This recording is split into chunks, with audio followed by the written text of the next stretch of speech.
Hi, I'm Chris Schleter, Master Gardener, food blogger, and writer. Gardening, cooking, healthy and tasty food is my passion. Welcome to my country kitchen, where we'll cook fast, fresh, with the best ingredients you can find. Come join me now.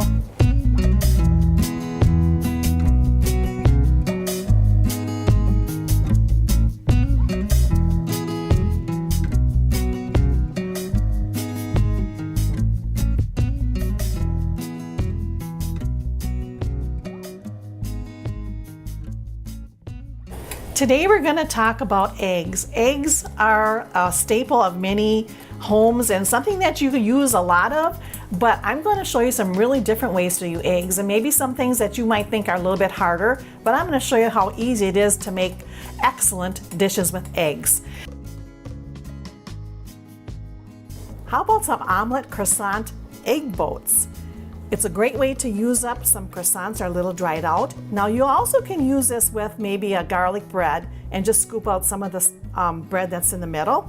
All you need to get these ready is just to cut the top of your croissant off. Kind of go a little bit deep in there. So you kind of cut it off the top like this. And then you'll see there's some little bread in here that you need to just kind of pull this out. So you have a little of a dish. It's going to be a dish where you can set an egg mixture in, like a scrambled egg mixture in. And what's nice with dried bread, it gets real nice and toasty. So it's a good way to use up things that you have in your home that are on their way out. And you can make as many as you want. I'm just going to make you a couple to show you how to do this today. So you use the bottom of the croissant boats, and you can save the bread for like a strata, which I'm going to show you also how to do. And we're going to use 5 eggs. And this makes about 4 croissants when you're doing the full recipe that I have for you online. And if you want to double that or triple that, depending on how many you're serving for a brunch, it's real easy to do that as well. Okay, so now we have the 5 eggs, and then we're going to add I have some sausage and some pepperoni left over, but you could also add some bacon. And I would suggest that you pre-cook your bacon so you get a little bit of the crispiness in there. You could also use turkey bacon, whatever you think your family really likes. Now all we need to do is just whip up the eggs so they're kind of nice and fluffy. Get some air into there. And you want to turn a nice kind of almost a pale yellow color. So there you go. You can see that's about the consistency we're looking for. And then I'm going to add in the meat. And then I'm also going to add in some cheese. And you can put 7-8 tablespoons of cheese. I just put some in until I kind of think it looks well dispersed. And we'll stir it and you can kind of tell. And I think it does need a little bit more, so we'll put all the rest of this in here. And you can use any kind of cheese you want. You can use cheddar, and on here, I also have a Gruyere cheese on here, so that's good. White cheddar cheese would be good. Any of your favorite cheese would be really, really good for this. And then you need to add 2 tablespoons of half and half or heavy cream. So that's 2 tablespoons. And then we're gonna mix this up again. The key to filling these up is to not fill them up too full. If they do spill a little bit, make sure you have a liner on your cookie sheet or else use a parchment paper on there. That'll help for cleanup. So after we have the eggs all mixed up, then we're going to add a little bit of pepper and a little bit of salt. And I'm going to put just a dash of cayenne pepper in. That always gives it a little bit more spice. If you just livens it up a little bit. And then I'm going to add some fresh green onion to this too. Doesn't take much, just a little bit, a couple tablespoons, whatever you have on hand is good. If you don't have any fresh onion, you can add some fresh parsley or cilantro, whatever your family really likes. And then I just take a small ladle. And you'll see how easy this is. You just kind of fill the boats. And you make sure when you do this, you kind of scrape on the bottom of your bowl to get your meats in there as well. And don't fill it too full. That's kind of the key, not too full. Then I always come back and add a little bit more of the egg on here, so you can kind of see it's kind of absorbing it a little bit.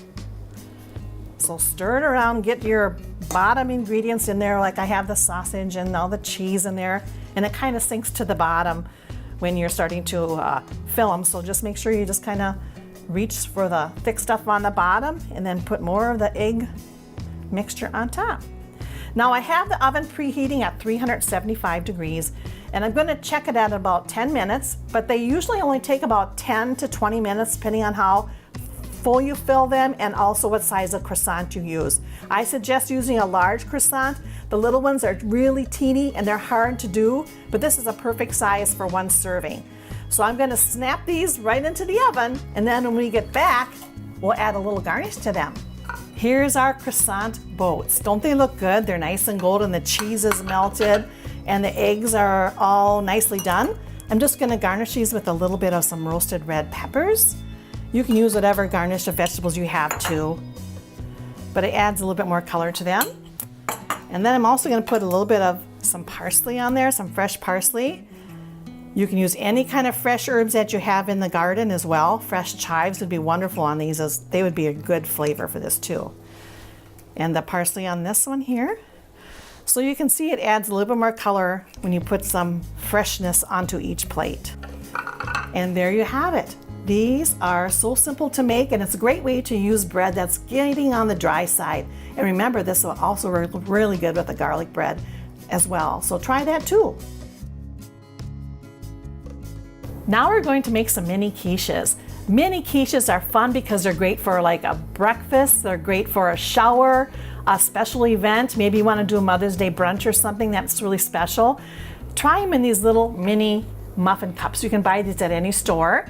And what you need to do is to spray the bottom of your muffin cups first, and then use a pie crust filling like I have on the bottom here. I use my own homemade butter pie crust filling for that, and I'll put the recipe for that online. Or you could also purchase, for a treat, some mini phyllo shells. You can buy these in the freezer section. Usually it's by the breads. And you can pre-bake these if you want to get them real crispy, or you can just use them as is. And then we're going to fill them with like a egg mixture, a regular egg mixture. Quiche can also be made in a pie form, which is my favorite, in a nice big pie dish. But this is just a little special, so it's a nice treat to have when you want the table to look a little bit more fancier, we'll say. So for my recipe here, it calls for 6 eggs. And this will make probably at least 3 of these, of the little mini muffin tins. You can just use it till the batter is up. And these are really versatile with the ingredients that you can put in them. You can use any kind of vegetables you want. Just make sure if you use a vegetable that the vegetable is pre-cooked. Now I'm going to mix up the eggs so they're nice and beaten. And you want to mix these up really good. Remember, I kind of said like a lemony color, a light yellow pale color. And use the best eggs that you can find. So it looks like they're pretty much the color we need. So now I'm going to add in a cup of half and half or heavy cream. Either or is good, or you can mix it half and half, like do half and half and then also cream with that. And then I need at least a cup of a grated cheddar cheese or any combo you like. And here I used Gouda and cheddar. So I'm going to put about a cup and a fourth in here. And you just mix that up, and you can kind of tell if you need more or less. We'll check it again after we add our other ingredients. Now I'm going to add some other vegetables that I have. I have some leftover broccoli, carrots that I'm going to add. You just add a little bit in there. There's no set amount, just a little bit. And I'm also going to add caramelized onions. And here's a caramelized onion so you can see. They turn real brown and sweet. You put those low and slow on your stove, and they get to be really nice and sweet. They take a long time to make, but they're really great. And then I'm going to add a little bit of some sliced ham. You can either use heavy, like a leg of a ham, or you can just use like some sandwich meat that's good. Try some good low nitrate or something that's a little bit healthier for you. And then we also need some salt, a little bit of salt, and some pepper. Now you also could add some chopped shrimp in this too. That would be really good and tasty as well. So just use any variety of items that you like. And I just kind of stir this around a little bit, and you can see what the consistency is. It's a little bit runny.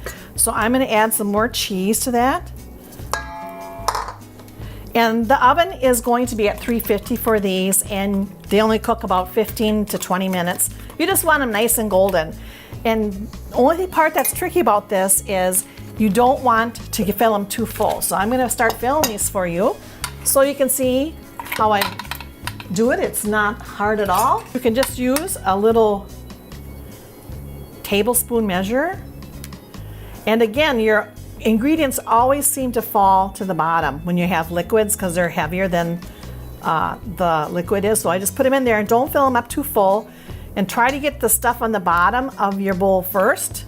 And you always can go back in and add some more of the egg mixture that's thinner. So I'm going to continue to fill these up.